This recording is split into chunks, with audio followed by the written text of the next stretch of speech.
So, I saw something pretty weird this morning. A new tweet by Frank Seravalli promoting his 45 trade targets board, but what's most interesting is the headline here saying that Buffalo Sabres JJ Peterka is the newest to join it. And if your initial reaction to that was the same as mine, what is he even talking about? Well, today's video is for you because we're going to be breaking down this whole situation, why JJ Peterka might be available, what the interest is out for him, and why I believe it would be a massive mistake for Buffalo to trade this guy. So make sure you watch till the end as we go through all of that and hit that subscribe button if you're new for more hockey content just like this as we lead up to the trade deadline next week, which is crazy to think about. Plus, we'll be going live as well on that day, breaking down all the latest trades, so you definitely won't want to miss that. Now, JJ Peterka is one of the last Buffalo Sabres players that I thought would have actually been out there in trade rumors. As a 23-year-old former second-round pick, he's been a complete success for the Sabres team, and even when they've been down in the dumps, he's still been a player this year that's been highly productive, on pace for his best NHL season with 64 points and 39 assists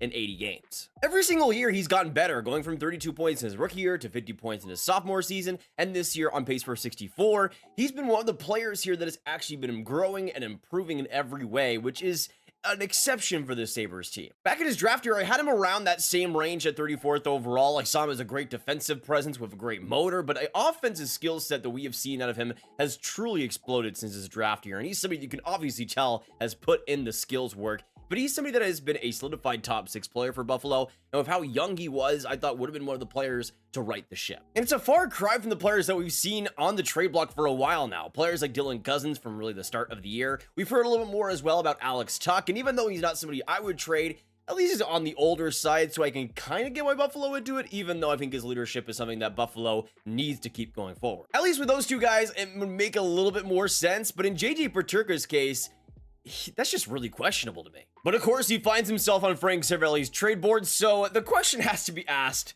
what gives here? Now, going on to the explanation here, he says Peterka hits the trade targets like a wrecking ball, a 23-year-old first-line winger with tons of untapped potential. Sources say any team calling Buffalo has been met with resistance on Peterka, but the volume of calls has increased, and the amount of chatter around the league is growing louder. So why is he on the board? The Sabres haven't done anything to shake up their team yet. He has significant value. He's a pending RFA who will need a new contract, and oh, by the way, will potentially be an offer sheet target this summer. Now, there is a lot to unpack with that, with just everything we heard there, because a lot of this was stuff that I wasn't even really considering, especially when it comes to his contract. He's a pending RFA, sure, but if Buffalo's in the right mind, who the heck cares? Sign him as fast as you humanly can. Now, the way this is written to me is fascinating because Seravalli talks about how teams are calling, and any teams that have called have been met with resistance, but that there's been more and more calls as time has gone on, and because of that, we've seen a lot more chatter around the league. But the one thing that this doesn't mention is if the Buffalo Sabres are even shopping him whatsoever, and as Seravalli mentions, with resistance on Peterka,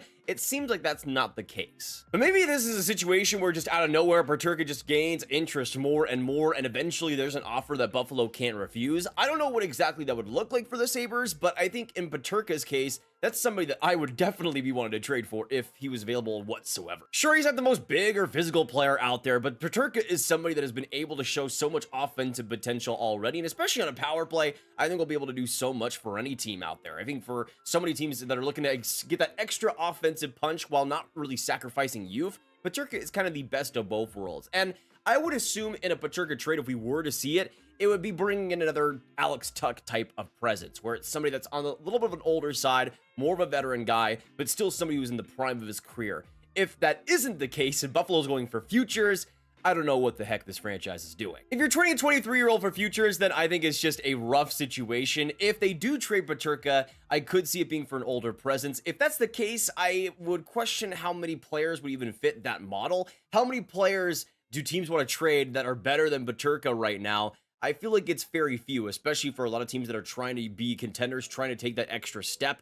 I think the options would be limited no matter what. Especially if they are to trade Peterka, it would be especially weird to me considering the differences on the wings here, because you look at that left side, and I like Zach Benson quite a bit, but I don't think he's quite ready to be that solidified top 6 player yet. And the only real other option you have is Jordan Greenway, who's been fine this year, but nothing extraordinary. But you look at the right side, and you have players like Tuch and Quinn. Quinn especially is the player I would trade, though I understand because of how bad he's been that he might not have much value out there. But that's what I'm kind of getting at here. Unless you get a direct replacement on that left wing who could be even better than him and potentially be a solidified first-line piece, then I just don't understand why Buffalo's doing this in the first place. Now, as Seravalli does lay out here, I think the one case you could potentially have is if the Sabres aren't really that confident in re-signing him or think he's going to be way too expensive for what they want, which you're the Buffalo Sabres. You have been so cheap for so long. Please pay somebody else.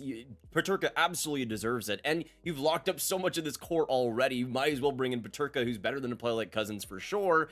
But you also have the factor there, as Seravalli mentions, but a potential offer sheet target. If he isn't signed, then I mean, things could get pretty sticky, pretty interesting this offseason. So maybe Buffalo is in a position like Colorado was with Rantanen, where they're not really sure about the contract negotiations and want to get out under him while they can. But if the Sabres do have contract negotiations that go down south because they aren't willing to pay him, I just question why you even went in a rebuild in the first place. If you want to get a bunch of these younger players and you don't want to pay them, then you're not going to be able to complete your rebuild in a satisfactory way. And Peterka has absolutely deserved all the amount of money that he's about to get, and whether that's with Buffalo or some other team, I hope he gets it. Now, when you talk about offer sheets, you always got to talk about the potential compensation, and rest in peace Cap Friendly. From last year, they gave us a detailed look on what the AAVs could look like when it comes to the compensation. I think it might look a little bit different this year, but it's the general baseline of what it could be. Now, in terms of Peterka, I think he's going to be settling in around that $6.8 to $9 million range, and that might be even a little bit much. Maybe he's more around the $6.5 million range, but I could see a team out there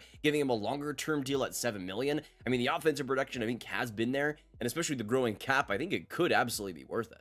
But let's just, for time's sake, say that he goes between the $4.5 million range and the $6.8 million tier. That would mean that a team would have to give up a first and third round picks, which honestly, I feel like is about the value that Peterka would get at the trade market, if not a little bit more than that. I think for teams out there, a first and a third rounder for a player like Peterka, who's already proven himself quite well at 23 years old, could honestly be a pretty great bet, and I would honestly agree with it. Especially if you're a team that does go on to make the playoffs and be a true contender, how many players at 26th overall plus a late third round pick equal the value that Peterka is? I feel like it's pretty rare. He was a great pick in the early second round, and I feel like for especially teams out there, an offer sheet would be a no-brainer, especially if we were to go in that range. But one of the points that confused me the most with this was Seravalli talking about how they hadn't really shooken up the core yet, and I don't think the Sabres really need to. I think a lot of their younger players are great players and guys with a lot of potential, but I don't think the Sabres have done a good job insulating them with guys on the older side who could really show them the ropes and keep them in a responsible situation. I mean, Alex Tuch is one of the few players on this team that is on the older side and actually can lead by example. And I think that's something that Buffalo needs more of. But I think trading a player like JJ Peterka is just not the guy to do so. Buffalo has so many quality prospects and obviously pretty high picks that they can work with, especially this offseason, to bring in guys like Tuch. Obviously, free agency, it's a hard ask for the Sabres to actually be among the teams that players want to sign with, but trades, it's a lot different. It gives you a lot more flexibility. And players with no move clauses, of course, will be able to come to Buffalo no problem. So I feel like for Buffalo to get creative, that's what they really need to do here. They need to actually flex that prospect pool and use it, because I think for the Sabres, prospects at this point, you're kind of just throwing them in the shuffle, and I just don't feel like they need that at this point. They don't need that extra bit of juice. I think for the Sabres, getting that extra little bit, being aggressive with trades this offseason is what they should be doing, not really sacrificing the young talent that has been established and hopefully wants to stay there. There is, of course, a situation where Peterka doesn't want to stay in Buffalo. He wants to go somewhere else, but I feel like he's fine there. He's been playing very well and he's been getting better every single year. So unless that's something that we don't know about, then fine, maybe that's a situation there. But if he does want to stay, he's a no-brainer to keep and somebody that you need to insulate with older talent that can hopefully get him the puck easier. When I look at that defense, that is the main thing that I would look to improve on, especially with the prospect pool the Sabres have. I mean, the left side in terms of the natural D is Dahlin, Power, Byram, absolutely exceptional there. But the right side had major flaws, and even though Henry Jokiharju has been playing a little bit better since the formation, especially in the goal-scoring department, he's not a long-term part of that core by any means, and that's something that I think the Sabres would really be looking for. Have Mattias Samuelsson on the bottom pair, fine, whatever you want to do there, but they need a definitive right D upgrade, and that's something that I think the Sabres could really do with flexing their prospect pool is, I think, the biggest priority. Keep Peterka at all costs, go out and get a top four defenseman, and I think things will settle themselves a lot more nicely. Now, the Sabres haven't been afraid to trade some of their top prospects before. Matthew Savoy, of course, the most notable one, being a former 9th overall pick, going to the Oilers in exchange for Ryan McLeod, and that's been a pretty big success, I would say, for both teams. McLeod has been excellent for Buffalo and easily one of the most consistent forwards this year. But you have other guys that I mean could be in the mix. Player like Noah Ostlund, I think, is somebody that also would have some pretty good value as a pure skill forward. I think that's something that Buffalo already has quite a bit of in their top six and could afford to potentially get rid of. Anton Wahlberg is something that could be out there too. I mean, mean, you have players like Maxim Sturback and Ryan Johnson on the defensive side that could have some pretty big value. For Buffalo, I think for them, the prospects is what I would hold on to the most, and the picks is what I would try to get rid of.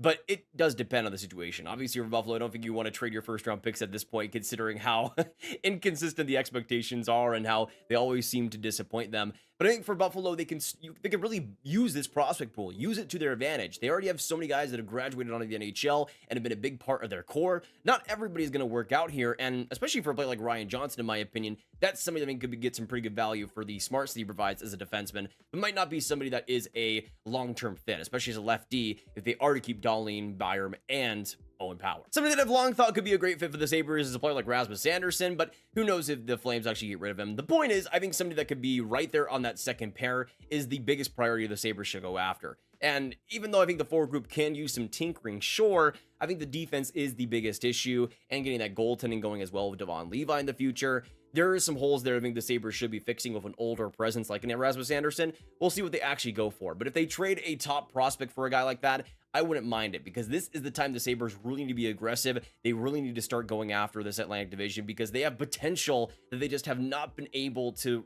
really capture. It's a shame, because that young core is so good, so interesting, with so much talent, but they just haven't been able to insulate it correctly. I think they can correct that mistake this offseason, but it's also the Buffalo Sabres I'm talking about, so I know how it's probably going to go. Welcome to the team, Jan Ruda. In the 2025 offseason, the Sabres won't give JJ Peterka what he wants, but they will give a player like you 3 years at, let's say, $3.5 million. For some reason. But I want to know in the comments down below what you guys think of this JJ Peterka situation. Do we actually see some movement? Do you see a trade, an offer sheet happening? What would you trade for Peterka in the end? And let me know from the Buffalo Sabres perspectives. What moves would you want to make? What players would you want to trade for? Let me know your thoughts down below. Of course, hit that like button, hit that subscribe button, hit that notification bell if you haven't already. And share the video with all the hockey fans you guys know online. And make sure you click on this card as well for all my hockey trade content in one playlist right there. And I will see you guys in the next one. Have a fantastic hockey day. And goodbye.